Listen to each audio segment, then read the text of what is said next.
Hello and welcome to the Everything is Black and White podcast with myself, Andrew Musgrove and John Gibson. That's right, it's time for another episode of Let's Talk About. And we're going to go back to an old friend, an old favourite, well, of mine at least. I'm not sure if he's an old favourite of John's. It's Miguel Almiron. Yes, let's talk about Miguel Almiron. I've looked back through the diary and it was July 2022 that we did one of the first episodes of Let's Talk About, and it was on Almiron. And a year later, Almiron appears to be first choice at Newcastle United. He's a man who's, I'm not going to say rediscovered form because he never actually discovered it in the first place until the season just gone. There is plenty to talk about whether he can continue the form of last season, whether Newcastle United still need an outside right. There's loads to talk about when it comes to Miguel Almiron. And there's also a bit to talk about the previous episode, John, back in July 22, because I've got a few quotes from you. And I imagine you expected me to go back through and listen to that episode and bring the quotes As your up. chairman of his supporters club, I do expect you to do that. Absolutely. Yes, that's right. The applications are still coming thick and fast. That's where we'll start, John. Are you finally going to put in your application to be part of the Miguel Almiron fan club? No, I don't think quite so yet. I mean, I am impressed by what Miggy has become as opposed to what he was. Um, but I've been impressed with that sort of unbelievable plush right across Newcastle with Joe Linton, with everybody. So I'm therefore much more impressed by Eddie Howe, who seems to squeeze the lemon and get more juice out of people right across the board. It's been quite phenomenal. And that has impressed me more. But Mickey's done terrific. And that's great. I mean, is he good enough to keep the right wing position? Well, everybody has somebody better than him waiting in the wings. Let's just put it that way. But anyway, you start with the quotes that you want to come out with. I will do. I'm just going to do a bit of housekeeping first off. So this is coming to you guys first, as always, on the podcast, either Apple, Spotify, wherever you get your podcasts from. So please share it, leave us a rating and review if you haven't already. And then if you're watching it, we started uploading the full episode to YouTube because they've done quite well, actually. So you can go back on YouTube and see the Let's Talk About Elliot Anderson and Let's Talk About Fringe players as well. And because we've had an overwhelming positive reaction to them, we're going to keep uploading these episodes. So if you're watching on YouTube, hit that thumbs up and then give the video a share as well. We do appreciate your support. So yes, John, let me start then with the quote from the episode we recorded way back in July 2022. Seems a lifetime ago. Now, you said we ain't going to finish seventh with Miguel Almiron. If we start with Miguel Almiron at outside right, no signing, and he plays every game until January, then we finish 2 positions beneath what we were looking to finish. Which, if you are right, John, means we should have finished first. We would have finished first had Newcastle gone and signed an outside right. Well, the position with Almiron is changed beyond recognition. However, he is still not. I mean, if we go back to the original Almiron, bless him, that came to Newcastle United and we watched regularly, 2 things stood out. He couldn't hit a Bondo from 3 paces and he ran about like a headless chicken. And that was the man that played for Newcastle United under Steve Bruce. Now, it's partly Bruce's fault and it's partly Miggy's fault because you can't exonerate the player. But what he's become is quite incredible. I mean, last season he made double figures. He scored 11 goals. He was in double figures. The year before he had 1. I mean, he did used to run about like a headless chicken and he couldn't score goals for fun. I mean, when he first come here, he set something of a record, didn't he? The length of time it took for his first goal for Newcastle United. So there was little hope, but there was little hope with Joe Linton when he was a centre forward, and look what he became. I do not think Miggy Blessum is still a world beater, but I think he's a good Premier League player without a shadow of doubt about that. But he's not sensational. And like everybody in the, I mean, I sat through all the building of the entertainers in the old days. And this is very reminiscent of that in many, many ways. And you went through periods when you got players like Scott Sellers and that, and you thought nobody would ever be better than that player, and that player was terrific. And then you ended up with Shearer and Ferdinand and Ginola and the ultimate side, if you like. I mean, when Newcastle got Andy Cole as a centre forward, there wasn't anybody going to be better than him.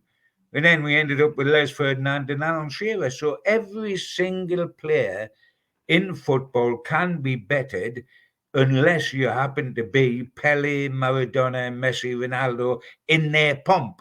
Not now, in their pomp. And so there will be better than Miggy. I'm not sort of carried away totally, but I think he's terrific, and he is the number one for the right wing position at the start of this season. Without it, they're lining up on the left wing, by the way. There's scores of them waiting to try to get in there, but Miggy will get in. And what Eddie Howe's been the making of him, he's taken the blinkers off him. And he now doesn't run about like a headless chicken. He can see what's happening and tactically what's happening and where he should go. And he's been feeding them confidence pills. And the two things have produced a totally different player from the one that arrived in Newcastle. Yeah, it's been wonderful to see, and it shows you how much I enjoyed last season. I had Newcastle there finishing the position above. So Newcastle wouldn't have won the title had John's theory come right. They would have finished second because they did finish fourth. So that was my bad. Don't write in. Yeah, I guess when you look at last season, like you said, John, Almiron hit 11 goals in 34 games. The season before that, it was 1. The season before that, it was 4. But then if you delve deeper into last season, a lot of those goals came before the turn of the year. In fact, his last goal, if I'm not mistaken, let me just double check before I say it and sound stupid, was against Wolves on the 3rd of December. Now, he did miss a few games with a thigh injury, but he didn't score again last season from the 3rd of December. He did assist 1 in the game against Brighton, the 4-1, which pretty much secured Newcastle's Champions League place. That probably worries a lot of people that the form or the goals dried up. I think it did worry a lot of people, because you suddenly got people coming up to me in the street, fans, and saying, has the old Miggy returned? What's happened to the new Miggy that was scoring goals on pace? And then you see him pre-season this season, and he's stuck a couple of goals away. And have you noticed? And I mean this as a compliment, all his finishing are almost identical, aren't they? He comes in off the right wing and sweeps the ball low, first touch, curved into the far corner. Nearly every finish is identical the way he goes about it. And it's been nice to see him score a couple of goals pre-season, because that's what he needs to do. If you're playing in a front three, where in the old days, back in the 40s and 50s, you played 2-3-5. If you're playing a centre forward on his own through the middle and 2 wide blocks, all 3 have got to score goals. There's no question about that. And midfield's got to chip in, and that's what we've had against Elliot Anderson, that he looks now as if he's conquered, which is fabulous. But that's why on the other wing, we talked about Maxi. His end product not being good enough. His goals and his assists were not good enough. And Harvey Barnes' goal totals much greater than Fergie. So Miggy needs to continue that form of last season. He is a shoe-in for the right wing on the opening day of the season, bar an injury over this weekend, and heaven forbid. But it will not be automatic all season. If he doesn't score goals from that right wing position, then he will have to be replaced. It is part of the development of this club, isn't it? What Eddie Howe is working on is getting 2 quality players in every position across the field, which Pep has done at Manchester City quite spectacularly. We've seen Moussa Diaby head to Aston Villa. Now, he was strongly linked to Newcastle United. We know Newcastle watched him, and he would have come in and rivaled Miggy for that position on the right wing. Do you think either Newcastle have missed a trick, specifically with Diaby, but also by not going out and focusing on that right wing? Or do you think Almiron's form has led him to deserve a chance. And the way he played last season, okay, he didn't score many goals in the second half of the season, but the way he played overall kind of reprioritized Newcastle's transfer plan. Yeah, I think it's fascinating to try to work out the transfer plan because, there's what do you prioritize? What is important? For example, would the fans say that a left back today is more important than a right back?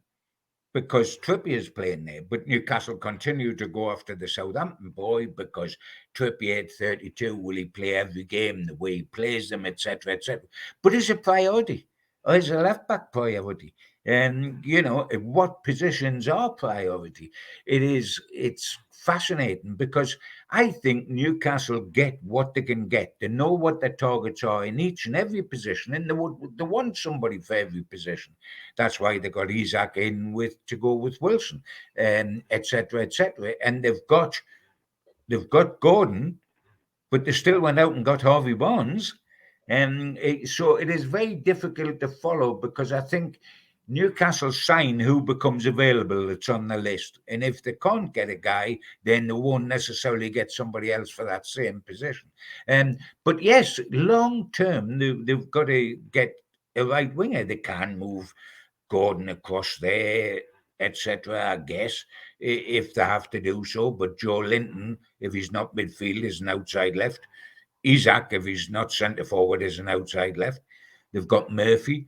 But yes, he's got a free run at the moment, is Miggy, and he's earned that. But long term, Miggy will be replaced. In 2 seasons' time, I don't necessarily see Miggy as Newcastle's outside right. On the episode last year, John, you said I would love it because I said to you in response to your quote, I said, do you not get the feeling this is going to be his season? And you said, I would love it. And then you quoted Kevin Keegan and you said it would be a total surprise. It was a total surprise. And I think what's more of a surprise is that if we go back to last July and if you'd asked people, if someone had asked you and I and said, right, either Saint-Maximin or Miguel Almiron will be sold next summer, who's it going to be? I don't think many people would have picked Maxi over Miguel Almiron. But then this season, Almiron had the goals, the work rate, the fact that he's just disciplined, something that Maxi's not, the fact that he tracks back, the fact that he's just an Eddie Howe type of player has led the decision to where Maxi's gone and Almiron's never been in doubt that he's going to be here this season. No, the difference essentially, and there's a lot of difference, is work rate, isn't it? The difference between Maxi and Almiron is work rate. Almiron will run all day long. His stamina is enormous. He's more than willing to run back and get in a sliding tackle by his own corner flag to retrieve his situation. And he is much more of an Eddie Howe player than Maxi ever was. However, to keep a sense of balance in a team that we hope is going to go on from being 4th top to being regular Champions League and to win a trophy somewhere along the line, then the jury, a little bit by the very highest standards we have, will still be out for Miggy, because Miggy was sensational until Christmas last season, but the second half of his season was nowhere near as good. It wasn't anywhere near as good. So as we kick off again this season, we need Miggy to do it for the whole season, not for half a season. It wasn't for the want of trying or anything like that, because by Joe, Miggy, it's never for the want of trying. He tries 100% every game that's possible. But we need him to produce the first half of last season over a whole season this season. And he needs it to see off any challenge for his position. Do you think he can? Are you backing him? I think he can, but I think it's always very difficult. I think there's a limit to what he will do in this Newcastle team. And when it hits its ultimate in, say, 2 seasons or 3 seasons' time, I'm not certain that Miggy will be the outside right at that time. But at this moment, for me, there's question marks over several positions. There's question marks over centre forward. Do you play Isak or do you play Wilson? There's question marks over midfield. Do you allow Anderson in or do you go with Tonali, Bruno and Joe Linton. There is over outside left, Bonds or Gordon, etc. So there are question marks that aren't over Miggy starting at outside right. He's a definite starter, but he is not necessarily a definite finisher the next season or starter the following season, because that depends on him. And although he has improved beyond recognition, and my Jove, he has since the guy the first come, there is still improvement needed. And is it in him? I wondered whether he could improve as much as he has, there's no question. This is, I hasten to add, was under Steve Bruce in Ashby. And I think we all wondered it deep down inside. But with the help of Eddie Howe and his own willingness to learn and listen, he's become a much, much superior player. Can we get even more out of him? Let's see. I'm backing him too. I think he's going to get double figures again. I feel it. Yeah, well, but we wanted to be over the full season and not over half a season. We do, and you're right. We can't criticize Allan Saint-Maximin for not being consistent enough, and then let Almiron walk off into the sunset, given that he didn't score goals in 2023. Really important, as you mentioned, John, that he has got a couple of goals in pre-season, because that is just going to boost his confidence. And he'll start against Aston Villa and hopefully open up his account straight away. Starting the season, John, with Almiron and then Jacob Murphy as the options on that right wing. You've got Anthony Gordon, as you mentioned. Are you happy with that? Are you confident that those two can see Newcastle through? I'm happy for this stage of the building, because I don't want them suddenly to go and buy another outside right and forget about the defence, for example. It's all prioritizing, isn't it? I think we have not got enough defensively. That may sound an amazing thing to say when they had the best defensive record alongside Manchester City, the champions, in the whole of the Premier League last season. But again, that was built on the first half of the season. Like Miggy's goals came in the first half of the season, all Newcastle's clean sheets came in the first half of the season. In 2023, we couldn't buy a clean sheet, and Miggy couldn't buy a goal. So, those situations need addressing. And I'm happy to go with what we have wide at this stage of the season, because I would prefer us to get a left back and a centre half in than an outside right, because Miggy will do a job. And it's all stepping stones, isn't it? It was with the Entertainers and it is with this team. I mean, when I saw Scott Sellers play for the Entertainers, I'm using Scott as an example, I thought, what a terrific winger. Doesn't he do a great job? But I never thought he was irreplaceable. And he become replaced by people like David Ginola as the centre forward. Andy Cole become replaced by Les Ferguson and then by Alan Shearer. It is part of the stepping stones, and I think that Miggy is part of our stepping stones, but not the ultimate stepping stone. Yeah. If we win the Champions League or the Premier League, and we needn't smile, because that is a possibility with Newcastle's financial clout in X number of years' time, I'm talking about, then I don't suspect that Miggy will be outside right in that side. But I don't suspect a lot of the people that are in the side now will be in that side. Yeah, I mean, short term, he's not going anywhere. Obviously, just recently signed a new contract as well till June 2026. I mean, thoroughly deserved for the form that he found. Yeah, I mean, it's just really exciting to see if he can rediscover the early part of last season. He's been working hard in the off season, often posting on Instagram his workouts. He's keeping fit, and then he's looked like his old self during pre-season, running up and down the pitch like there's no tomorrow, as we mentioned, scoring against Rangers, then against Atlanta. That's going to be really crucial. In Atlanta, yeah. Yeah. Now, how important do you think the likes of Kieran Trippier, Bruno Gomes are to Miggy and what we saw last season? He's got a really good partnership with both of them. They seem to understand how he runs, how he plays the ball. We've got to see that again in the new season, haven't we?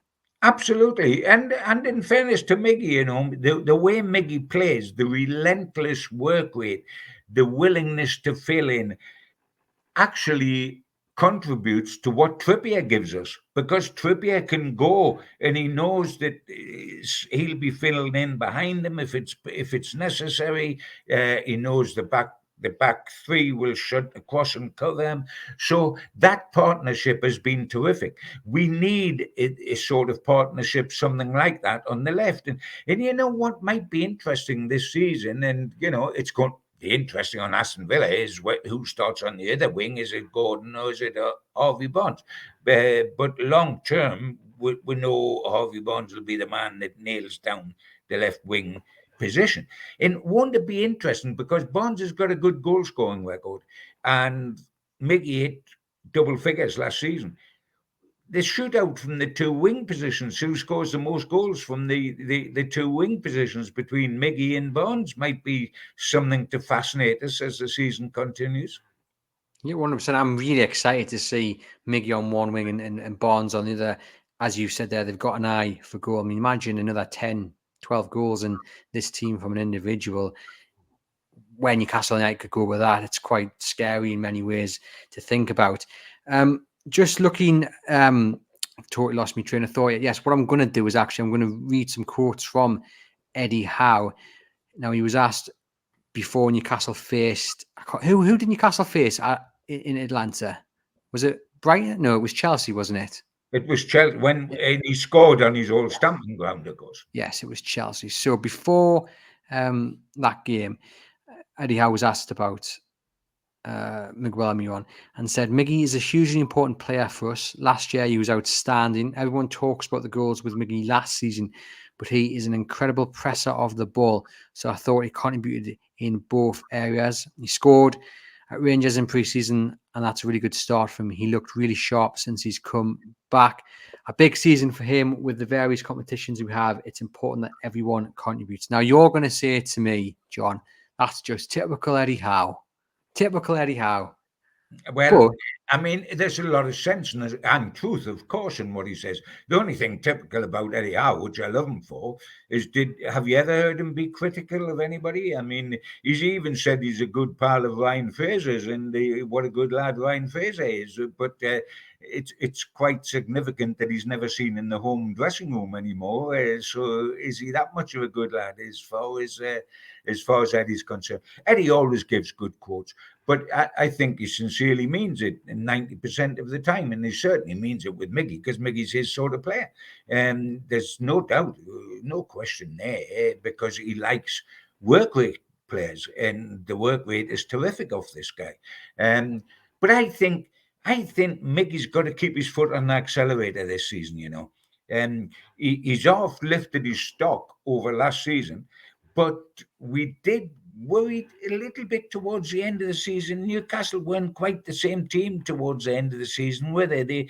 I almost felt they were exhausted and staggered over the final line, and we were very grateful when Chelsea final game come, because how much petrol did they have in the tank? And Miggy was a little bit that way as well. We needed the break. We needed the end of the season. We were conceding at least a goal a game where we kept clean sheets, and Miggy's goals had dried up. So, you know, we rather staggered over the line in the end. But that's why I've been reassured by Miggy looking a lot more like the finisher. I know it's only pre-season, and those games don't count. It's the start of the season, which is horrendous, by the way. Aston Villa, Man City, and Liverpool. What a trio of games that they are. So it's very, very important that Miggy hits the ground running for his own sake, and that Newcastle do. Yeah, 100%. But as I said, I'm confident he's going to do it. You mark my words, he's going to get a goal on the opening day of the season against Aston Villa. It's happening, John. I'm fully confident that it's happening. As long as that's not the only one up to Christmas and he reverses the season's trend from last season. I'm thrilled to hear he's going to score against Villa, but I would like to think he's going to follow that up and maybe score against Man City or Liverpool or Brighton or Brentford. If he does that, then we'll be cooking.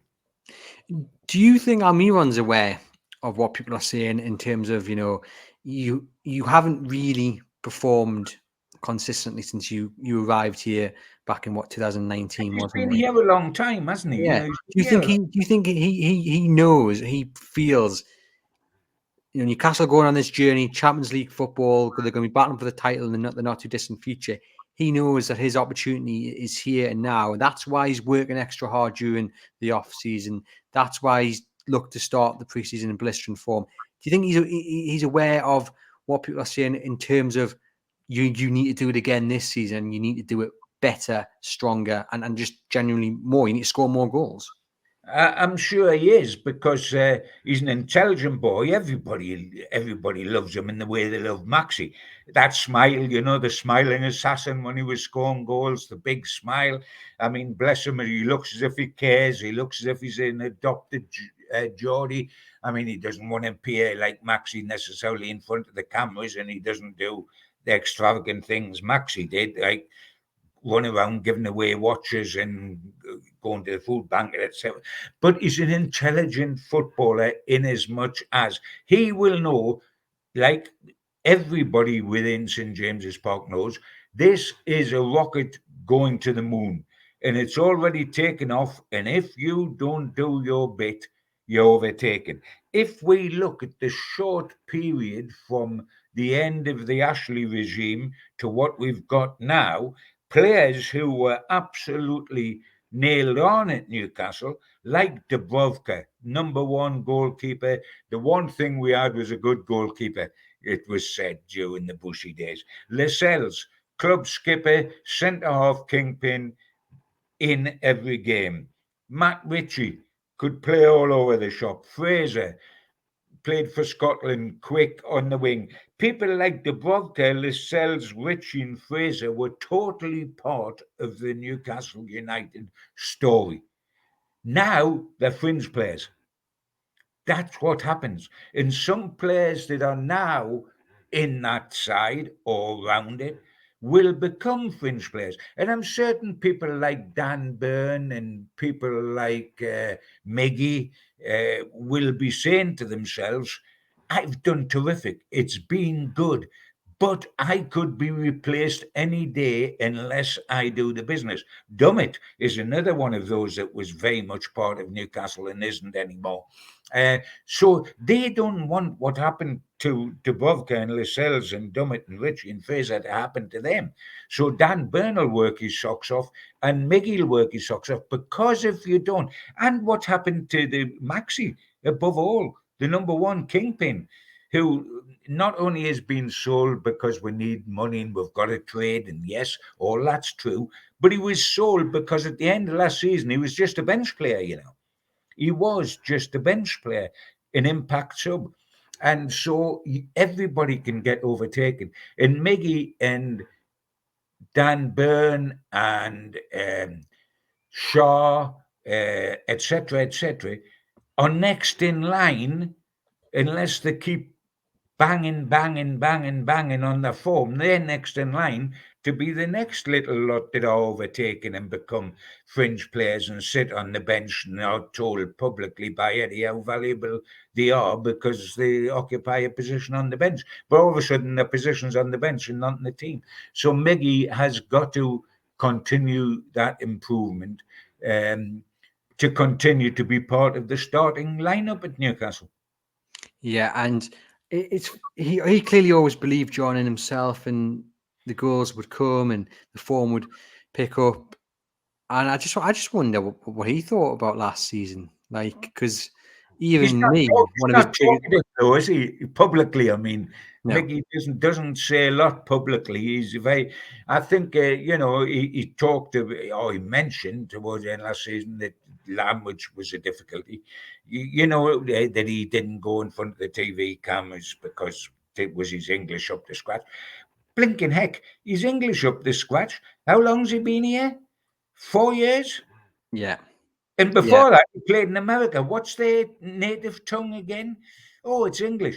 So I mean, he's been around the English tongue for an awful long time. I think it's convenient not to be able to talk enough to be in front of the camera. I think he's just a shy guy that just wants the football to do the talking and doesn't want to do the talking himself. I mean, you get people like Bruno speaking English who couldn't speak a word of it, and within about 4 months of being here, is more than getting by. And Tonali's got the guys come over from AC Milan, hasn't he, to help him settle in and to help with the English situation, and he's taking lessons.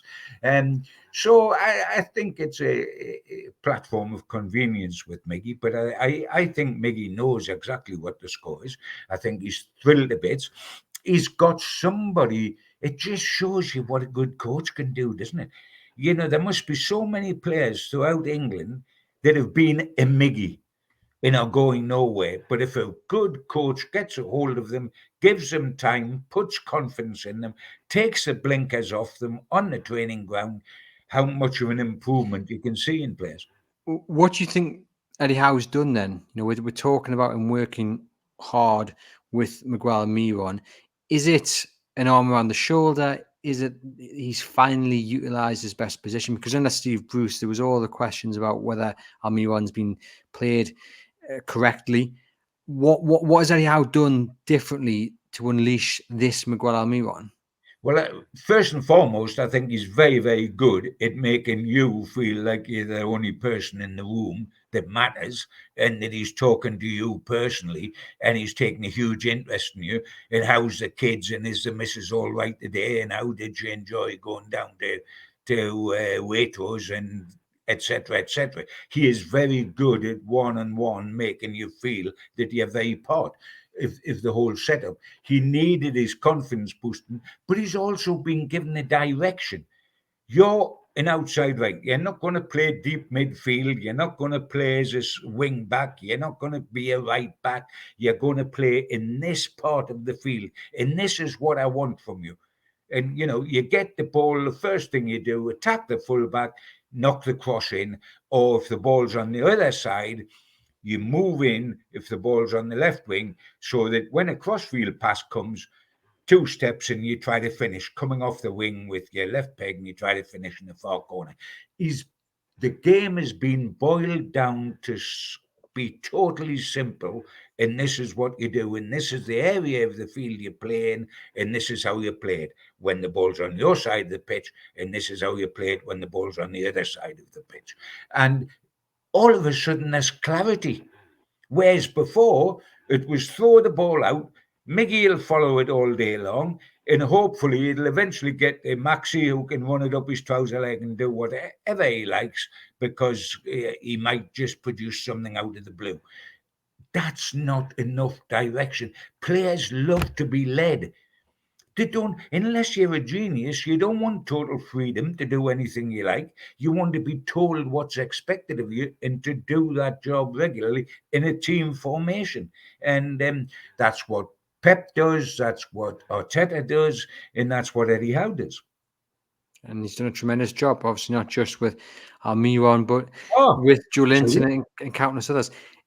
Now, I think the biggest frustration with Almiron is that he's one-footed, and that annoys me as the chairman and founder of the Miguel Almiron fan club. In Yeah. fact, if Almiron wants to join his own fan club, I'm going to have to give him a test, and he's going to have to practice using his other foot and making sure that he can actually use it before he's allowed to join. Those are the rules, Miggy. Big frustration for you, John? Yes, but yes, because in an ideal world, you want players who or left foot, right foot, and can head the ball. I mean, in an ideal world, I mean, Miggy's not going to be heading many in the back post either, is he? Not his game. And yes, it is a frustration because you know what he's going to do, and opposing players know what he's going to do. But sometimes it's just too quick for them, you know. And that's the similar. You know what Miggy's going to do. You know he's going to get it and then try to cut inside for a finish. But if you're not quick enough, he's gone. But that's how eventually he'll be replaced. Eventually he'll be replaced by a fella that is 2-footed and does do everything Miggy does, but has got 2 feet where he feels equally comfortable instead of wanting it to go onto 1 foot. But a lot of players are one-footed. It annoys me though. It really does annoy me just in general. I mean, if you're a professional footballer, you've got to be using both feet. I just. But anyway, that's a subject for another episode. Yeah. The end product of Almiron, obviously, it's come alive this season, and it is a joy to watch Almiron when he's running with the ball. A lot of people would say it was a bigger joy watching Saint-Maximin running with the ball. But is that what sets them two apart? Was that Almiron finally found the end product? It's interesting this because isn't it exciting when somebody runs with a ball and Maxi was an ultimate? Well, no, it isn't, because if you opened the gates, Maxi would have run all the way down Gallagate and over to Gray's Monument, wouldn't he? It's running with the ball with cuteness that and cleverness. I mean, I'd rather see Isaac run with the ball than either Miggy or Maxi. Because when Isaac runs with the ball, it's deliberate, it's precise, and there's going to be, but the bit of magic will be a dagger thrust. It'll not be a bit of magic like Maxi up the trouser leg and out on the left wing. It'll be a dagger thrust straight into the heart of the opposing team. And that's when I like seeing players run with the ball, when they do things like Isaac does. Yeah, I mean, the Everton assist will stick in the mind for a lot of people. Absolutely For me, fantastic. from me, I used to go to bed and go to sleep counting sheep, and I'll go to sleep just watching Miggy going up that dead ball line in my mind and setting that one up for Murphy. I mean, Yeah. that was just a joy to watch. That is the ultimate joy on a football field, when you see quality like that and it ends with an end product, i.e., a goal. That is the real deal. Yeah, again, we know we're talking about so many players. Isaac with that assist, you're talking about Almiron, we're talking about Anthony Gordon, Harvey Barnes. If you're a Newcastle United fan listening to this, as we both are, it's just so exciting to be talking about these options, these attacking options. And what about Willock's assist last season? You Yeah, remember when he put Isaac in with the outside of his foot, the curled ball? I mean, that was a one touch long pass. The other was a dribble. But they must have been two of the greatest assists in the Premier League at any time. They would be up there in your top 10, and they were both done by Newcastle United players. So, yeah. But I think the crucial, if you're going to play the tactical system that Eddie loves, which is with three up top, but not in number 10, in number 9 and two wide, then the two wide have got to produce goals. And that's why Miggy is not in the team against Aston Villa and is in Saudi, because he just didn't do it enough. Now, Miggy has got to keep doing it like he did last season, getting the double figures, and Harvey Barnes getting the double figures from the other wing. Then, with Isaac and Wilson, one or the other keep going through the middle, we could be a force if we get three players in double figures next season, the outside right, the outside left, and the centre forward, and we get a decent contribution from midfield, whether it's Tonali, whether it's Bruno, or whether it's Elliot Anderson, then we win something. fingers crossed. We wouldn't say no to that. I did ask people to send in their responses when I said we were talking about Miguel Almiron on today's episode, and we've had quite a few people get in touch. We've had Craig say teams have started to work Miggy out, put and keep him on his right foot. Unless he develops, then he will become ineffective. Your thoughts on that, John? Yeah, well, that's what you've been talking about, really, isn't it? Being two-footed. Yes, I mean, the difficulty is when you hit a good season, it's the next season that's the difficult one, because teams do work you out. Teams do know what you're going to do. And with Miggy, he's going to try to come inside for a finish. So, yes, it will be more difficult for him to reach double figures this season than it was last, because he was something of a surprise. I mean, the season before, he won goal. That's the Miggy everybody knew in the Premier League, and then all of a sudden you've got this fella scoring for fun, like confetti in the wind, up to Christmas of last season. Now, can he do that again? Because good goal scorers do that. They score season after season after season after season. They don't just score one season, have a run, and then they don't get any more. So this is a massive season for him, but it is for so many of them, and it is for us as a club. Can we get fourth again? Can we win something, or do we drop out the Champions League after just one season? It all depends on how Mickey does. It all depends on how your centre forward does. It all depends on what Tonali and Barnes bring to the table extra from what we had last season. Yeah, but it's great as well to not be relying on just on the one man. We have several players in the squad who anyhow can pin his hopes on performing. We're talking, John, about Almiron having to score more goals this season, having to make sure the form doesn't just last a few months; it lasts the entirety of the campaign. And Scott has got in touch to say if Almiron has another purple patch, I expect him to be next out of the door. Then it guarantees we get a half decent fee. So essentially, John, if Almiron is hit 7, 8, 9, 10 goals up to January, could you see Newcastle United cashing in? No, especially not in January, because you've got to see the season out and you haven't got time to get replacements, etc. If there's trading to be done, the famous phrase of Dan Ashworth, and the only trading we could do was Miggy. I mean, look at Darlow. People were saying we'll get £5 million for Darlow. We got 400,000 or something, at least as down payment. So there was nobody, and you're not going to get anything for Hendrick or for Hayden, and you're not going to get a bunch of money for Fraser. So it's very difficult. There's absolutely no possibility of us selling a guy that scored 8 or 9 goals by January because we've got to keep going. The trading would be in the summer. And I think everybody's vulnerable outside of, say, Pope or Isaac or Bachman or Bruno. Everybody's replaceable.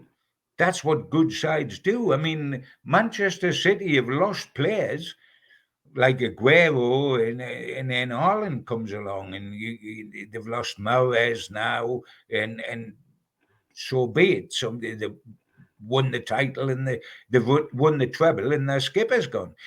But I tell you what, there'll still be a force this season. The turnover happens, and you can replace everybody. The only irreplaceable players in the pomp, not in the old age, were geniuses like Pele and Maradona and people of that quality. Otherwise, everybody's replaceable. We've got Eric Schmidt saying Miggy will certainly be important as we are playing in 4 competitions. Whether or not he's first choice, there will be plenty of minutes for him regardless.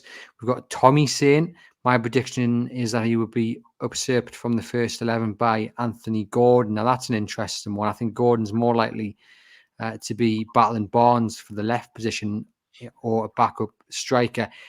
On the right, I'm not sure Gordon... I don't know. What's your thoughts on that? I'm not batting Gordon to get the better of Almiron. No, the interesting thing from my point of view, taking Miggy out of the Gordon equation, is where does Gordon fit in? Now, it could be against Aston Villa. He fits in at outside left because he's in red-hot form, having done so well in the Euros with the under-21s, and Barnes may be given time to get up to scratch, etc., etc. But long term, well before Christmas, Barnes will be the regular outside left at Newcastle. Now, if Miggy's the regular outside right, and it's Isaac or Wilson through the middle, where does Gordon fit in? And he's looking as if he is going to be some player now. Where does he fit in? Where does Anderson fit in? Where does Longstaff, Willock fit in? I mean, again, it's just tremendous to be taught. I mean, the bench is going to be absolutely solid, but as the person mentioned, it's going to be solid in most positions, but it's going to be vulnerable in others, isn't it? You look at left back, you look at right-sided centre half. Are the players we've got now in those positions good enough? Never mind the backup. There's not much backup there. And there's not much backup at right back under Trippier unless the Southampton kid comes, because Ashby goes off to Swansea. So, Manquillo, he would sell if somebody come in with the right money. But what's the right money? It's peanuts again. So we're really strong in some positions, aren't we? Tremendously strong. You could say, look at you've got an England international centre forward and a Swedish international centre forward. We're strong in some positions, but we're not strong in others. Yeah, I mean, I agree. I think offensively, Newcastle have got really great options. Defensively, you would want Livramento coming in as Ashby's gone out. You would argue like another left back. But then if you were left with Burning Target, you probably wouldn't be too disappointed. A young centre back would be good as well. And I'd like another striker, but I mean, my Christmas list is ever growing, and obviously Newcastle United haven't got an endless pot of money. James says, John, Miggy is very hard working for the team. He had a purple patch pre-World Cup, but his output and quality on the ball isn't great. Poor decision making and final cross / his pass needs to be better. This might sound harsh, but he needs to do more as a forward player, in his opinion. Pick that apart. Yeah, I know where the guy's coming from. I mean, we're trying to be nice to Miggy because Miggy is a nice kid and he wants to be important, and he is important. But I've come back to the stepping stones thing. It's just, how important is he now? He will start against Aston Villa.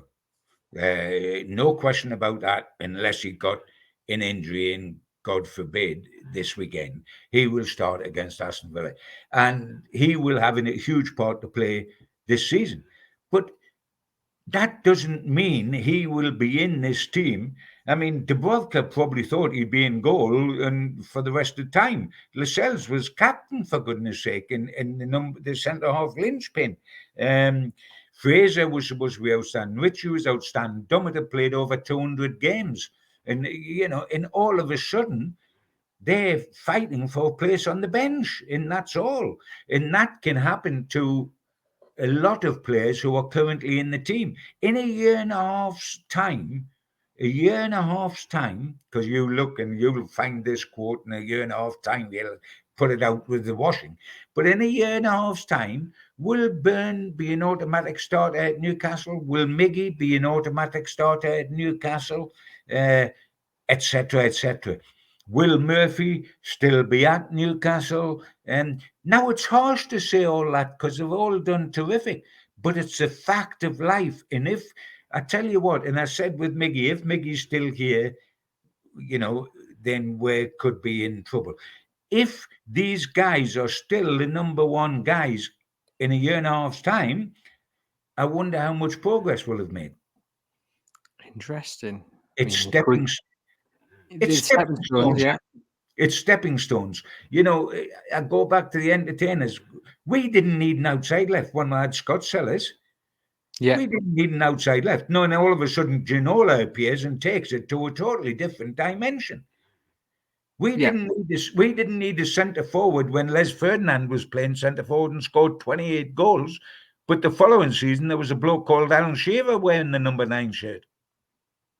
Stepping stones, as you say. And I mean, the good thing is that we've seen players step up as well. And like Almiron, the reason we're not crying out for a right winger is because he's risen to the challenge. We've seen Elliot Anderson doing it now. And there just seems to be something kind of embedded into this Newcastle United squad under Eddie Howe, where, yes, they know they can go out and improve the squad by bringing players in, but also they have a desire and want to improve and rise to the challenge. And it's really refreshing to see. The last comment I'm going to put to you, John, is from Robert. He says Miguel Almiron will have another season like last, electric at times, inconsistent and frustrating at others. If he could find some consistency and add a few assists this season, that would be great. Are you agreeing with that? Do you see him just doing what Almiron does? He'll have hot and cold patches.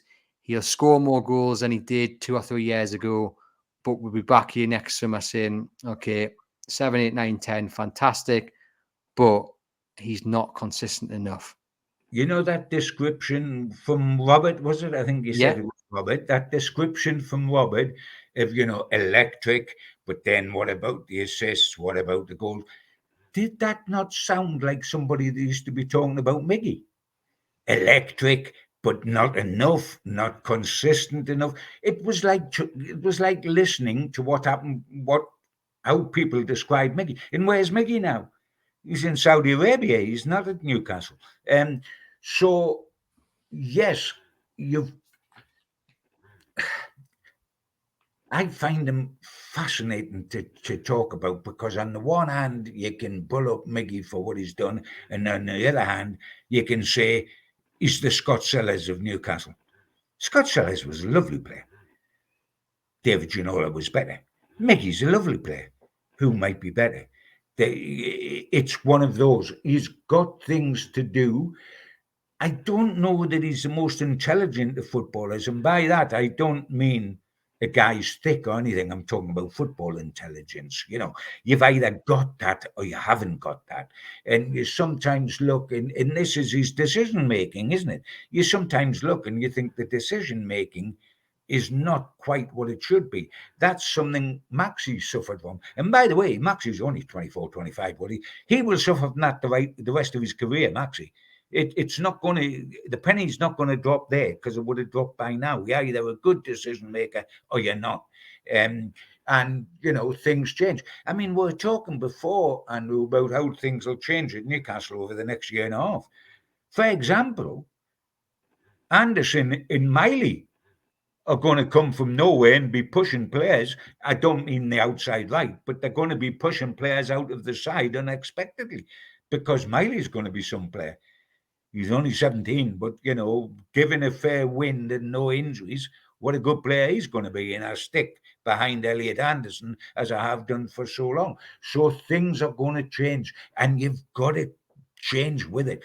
And I admire what Dan Burns done to rise to the occasion. And I admire what Miguel Almiron's done to rise to the occasion and the challenge, and benefit from what Howe's telling them, and get in a good quality side to finish fourth top. You know what? You've got to do it all over again. And then when you do, you've got to do it all over again. That's what football's like at the sharp end of the Premier League. And we're now at the sharp end of the Premier League. When we're at the relegation end of the Premier League, you could be iffy. You could be inconsistent, because we would just cling on for your good day. And your good day would get us the 3 points we needed just to be above the bottom three. And that's when Miggy was a superstar. Maxi was a superstar. And Miggy got good write-ups for his endeavour, etc., and scored 1 goal all season.